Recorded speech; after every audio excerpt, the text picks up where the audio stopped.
This is episode 75, Geneva, Switzerland, the Grand Theatre. And this is Corky Siegel.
In my Volvo, somebody's burning up my radio.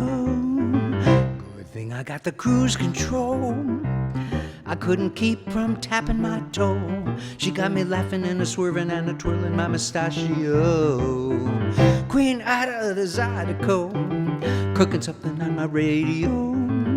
Louisiana gumbo with a little bit of rococo.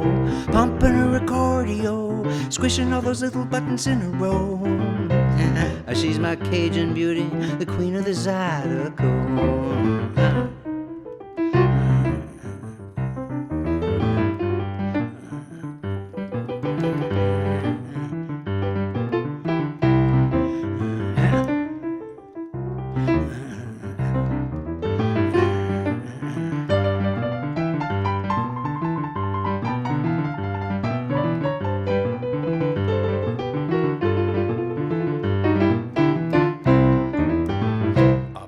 Chicago, in my bungalow, dancing akimbo to my stereo. She make me feel so real cheerio. I'm gonna offer her a quid pro quo. If I make you smile, could I be your one and only Romeo? Queen Ida of the Zydeco, cooking something on my radio. Louisiana gumbo with a little bit of rococo. Pumping her cardio, squishing all those little buttons in a row. She's my Cajun beauty, the queen of the Zydeco.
Other Zydeco, cooking something on the radio, Louisiana gumbo with a little bit of rococo, pumping her cardio, squishing all those little buttons in her bro.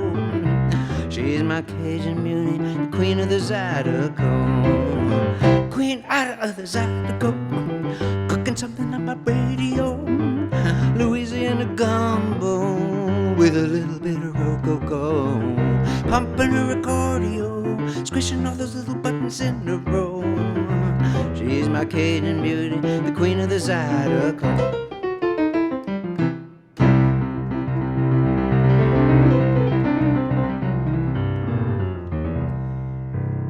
Yeah. Well, a couple more times for that song, I should get it. But it's story time.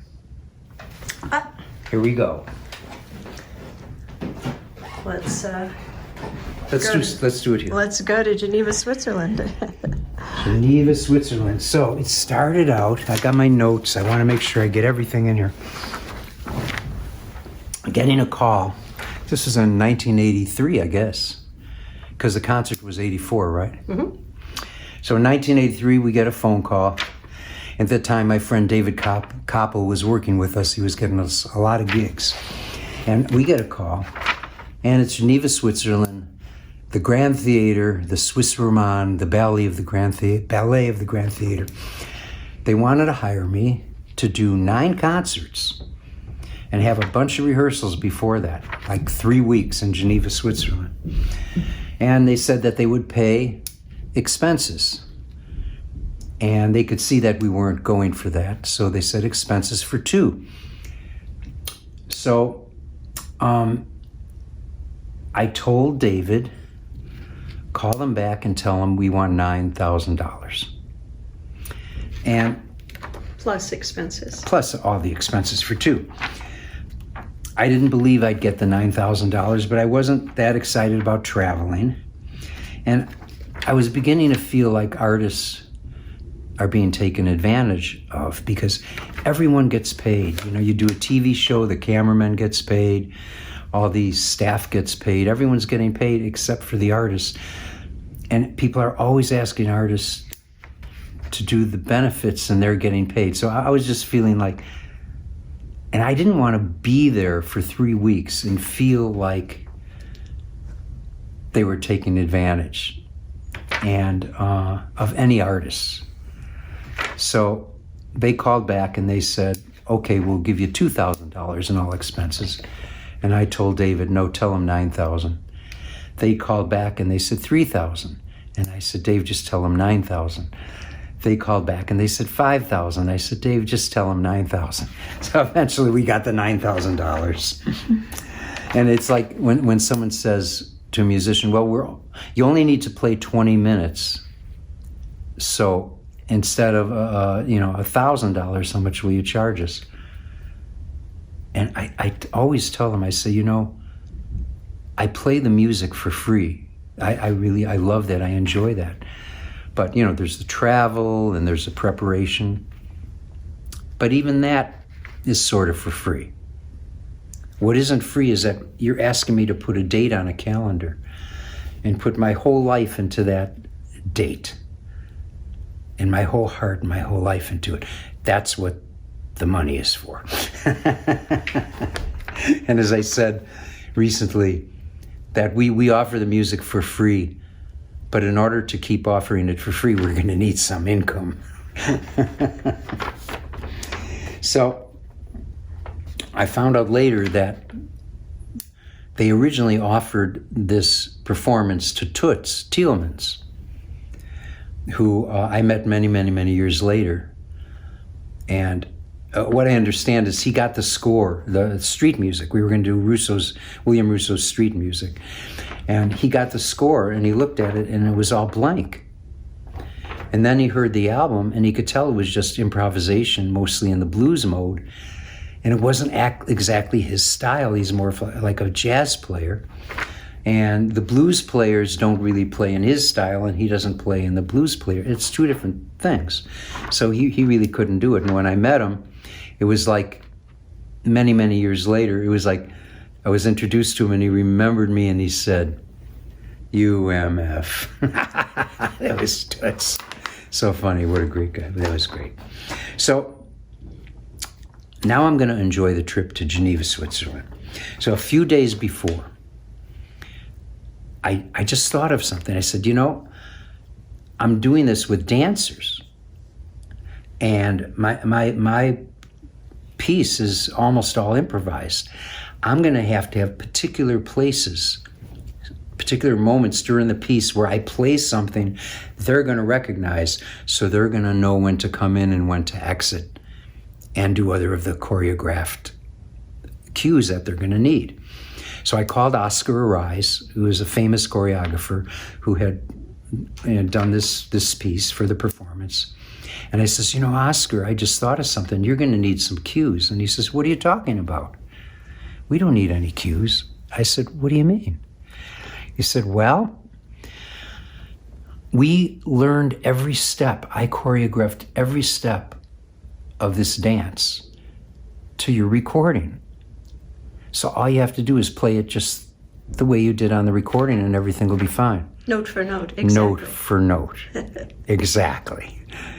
Yeah, but it's improvised. And my improvisations don't usually follow the bar line or follow any kind of a perfect tempo. They come and they maybe glide in there and they're with the tempo a little bit and then they move away. So I'm not a person that can transcribe something, but even someone that could do it would find it difficult because they'd be dealing with a lot of 128th notes, and even that wouldn't lay where it all. So I ended up transcribing the whole thing in graphics, little wiggle here, play the wiggle here on this beat, do this little thing, you know. And I worked on it the last few days I had before I left town really hard, and I really nailed it. So when we arrived, Holly's brother Gary, you could tell the story about Tim just telling you. Yeah. So in talking to my brother, I told him we were going to Geneva, Switzerland, and he said, "Oh, I have a very good friend who lives there. He's an important filmmaker, and he lives in a castle. He lives in a big chateau just outside of Geneva.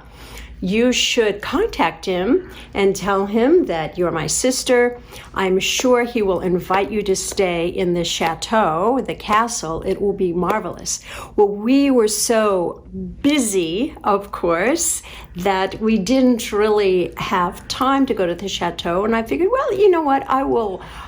He said, everyone knows him. Trust me, everybody knows him. He's from a very important old family, old European family. And so I said, all right. So I asked some of the management if they knew Michelle and filmmaker, etc. And they said, no, I'm sorry, we don't know him. So okay, so that is the beginning.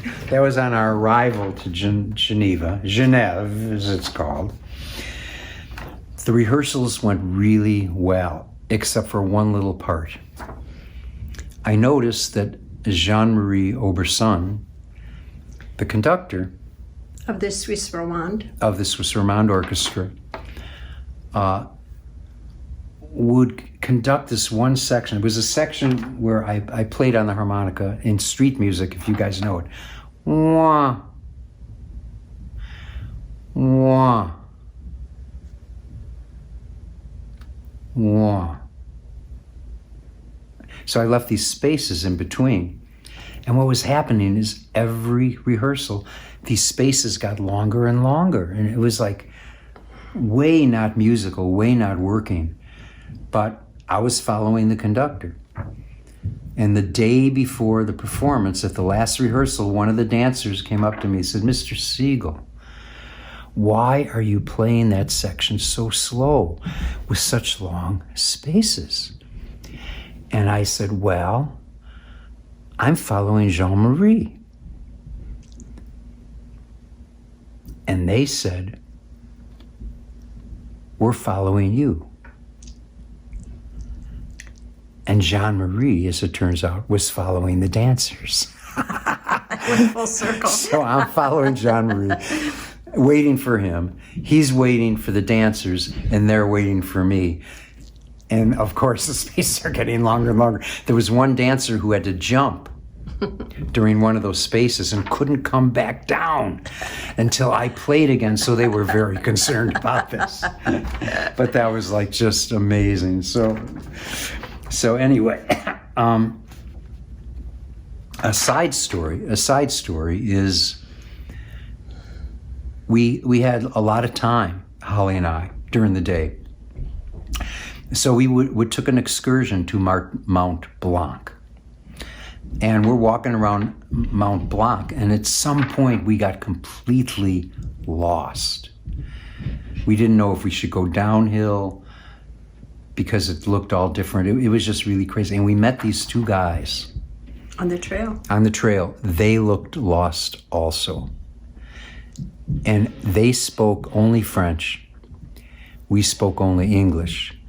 And we're walking around trying to find our way, and it's getting later and later and later. Darker and darker. And colder. And darker. And we're trying to communicate with each other. And I remember one highlight of the experience was when they said something about manger le boeuf. Manger le boeuf. Yeah. Manger le boeuf. And we're going, huh? And now they're trying to explain it. And they're saying, manger le boeuf, manger le boeuf. And they're going like this. I had no idea. And they're going, no. And finally, they pointed to my shoes. and they're pointing to one shoe and then the other shoe and saying, "Men's shoes." And I thought they were saying men's shoes. Men's shoes. Men's. And what they were saying, we found out later, was mem shows, which means Same as. it's the same as talking. Chewing the rag, hanging out. Chewing the beef. We ended up totally continued to get lost. We decided just to go downhill. We ended up having to cross the border into France. We were on the wrong side of the mountain. And we get to the crossing guard and they want everyone's passports. And Holly and I didn't have our passports. We were just walking up a hill and coming back down. That was the idea. And everyone's speaking French. We don't know what anyone is saying. And they're pointing to Holly. And I went, "Wifey, my wifey." I don't know why I said that, and we haven't quite figured this out, but the word wifey in French is some kind of slang for illegal woman. And our two French friends that were with us the whole time started going, no. Ne parle wifey. Anyway, we got back. All turned out good. And now Holly's going to tell you about the hotel we stayed at and our last day in Genève. Okay. So the name of our hotel is paid for by the Grand Theater, but okayed by them. But it was booked by Corky's travel agent of many years, Charlotte Caesar. And Charlotte booked, which she knew that I would absolutely love. She booked a beautiful little boutique hotel in Old Town, Vieux, the old town of Geneva, which was completely charming. It was like a walled city with a moat, with with a big wall, and our little hotel. It held like 15 people, and we were on the top floor, on the 4th floor. And the elevator held like 3 people maybe, and it took forever to get from one floor to the next. And we were on 5, I think, right? Really forever. Yeah, forever to get up in the elevator. Anyway, so the hotel we were staying at, as luck will have it, I'm a huge James Bond fan, Ian Fleming fan. Turns out our suite that had a little kitchenette and a little living room and so on. It was really quite lovely on the top floor. That is where Ian Fleming lived for a time, and he wrote a lot of his famous books there. And of course I was completely delighted by this. So the last night of the performance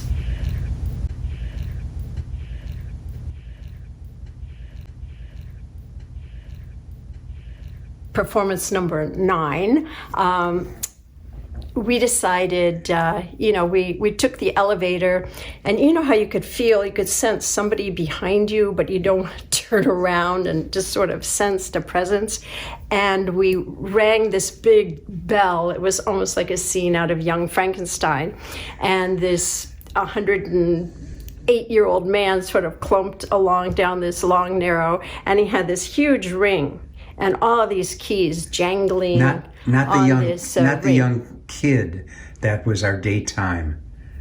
No, not the young concierge, but the night man who is like straight out of Young Frankenstein. And this huge brass ring with all these old keys on it, and clanging, and he opens the door, and he lets us in, and we go for the elevator because we're on the 5th floor, right? 4th, 5th floor. I think they count, the first floor is 0, and then this, we would call the second floor is 1. And so I think we're actually on 5. So we get to the top, and there's a person that was just coming up the stairs. So you can see how slow that elevator really was, because he walked up the stairs in the amount of time that we took the elevator. And we're just coming in. We say, oh, hello, good evening. This is Corky, and we just finished up the last of the performances at the Grand Theater, and he said, well, my name is Michel. I'm staging and doing the costuming and the staging for a big opera that is coming in just after your performance, and I'm here to set that up. And I've been here rehearsing with the opera, the theater opera, and we're going to be coming in just after your performance. And as we were talking, it turns out this was my brother's friend, Michel. Who was and his room was right adjacent to ours. Our doors were next to one another. And he was there the whole time. He was there the whole time, the whole month we were there. He was there working on the opera in a different part of the theater, which was huge. And so that was quite hysterical. But I told him, my brother's nickname was 11. I'm 11's sister. He said, oh my God, 11's sister. He gave me a big hug and kisses. You must stay. You have to come to the chateau. You have to come to the castle and stay and la la la. But of course we couldn't, because we were leaving the next day. And he said, you have to stay. You have to see the opera. You have to see the opera ballet. And of course we could not. But it was hysterical that the whole time, my brother couldn't believe it. The whole time he was there. He was right there. He was right there. And when I said Michel, the reason they didn't say, oh yes, apparently he has some cute little nickname like Coco or something. And well, if you had said Coco or whatever, we would know, you know. So whatever. Anyway, so that was it. And of course, William Russo and his then wife wife Carol came with us and spent a week with us in Geneva. They came later. For the premiere and to hang out, since he was a composer. And we just had a brilliant time. And I love Bill so much. And that's. Were you going to show any pictures? No. Yeah, I can show you pictures. But did you see the poster? Oh, yes. Well, we've actually passed this many times, but this is the poster from. And it's all silk screen. So this is like a heavy painted silk screen that is actually gold leaf. And our lighting here isn't so this is the spectacle of the ballet, the Rhapsody, Oscar Arise, street music. That was Corky. And then they also did Carnival of the Animals, and they had a very famous film actor, Jean-Luc Bideau, who was the narrator of Saint-Saëns' Carnival of the Animals. And this was all done for the ballet. Oscar Arise had done a spectacular ballet to street music that was quite extraordinary. And this was gorgeous. This was really beautiful. And a piano piece, Rachmaninoff and Alexander Rabinovich. He was a very famous Russian pianist that they flew in from Russia, and he was quite eccentric. Anyway, everybody was really lots of fun. We had a great time.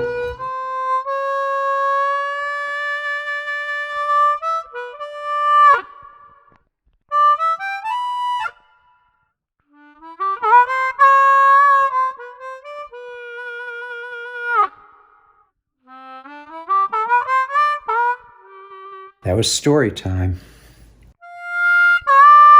And speaking of time, we're running out of time. We have to do the Zoom soon. Now, I wanted to do some Christmas songs for you. I love doing these Christmas songs. I have a version of 3 of the Christmas songs, but I can't do them because they're cover tunes. However, I've just released them as a digital album, so you could hear them. Just go to my website, corkymusic.com. You'll go to the shop. You'll find it. But also, for Zoom, you could go to corkymusic.com/stream, and you'll see our Zoom link there, and you could join us for the Zoom right after this. Thanks for joining us. We love you guys, right, Holly? That's right. I'll play a little harmonica, and we'll say goodbye. All right. In a minute. And they go corkymusic.com/stream.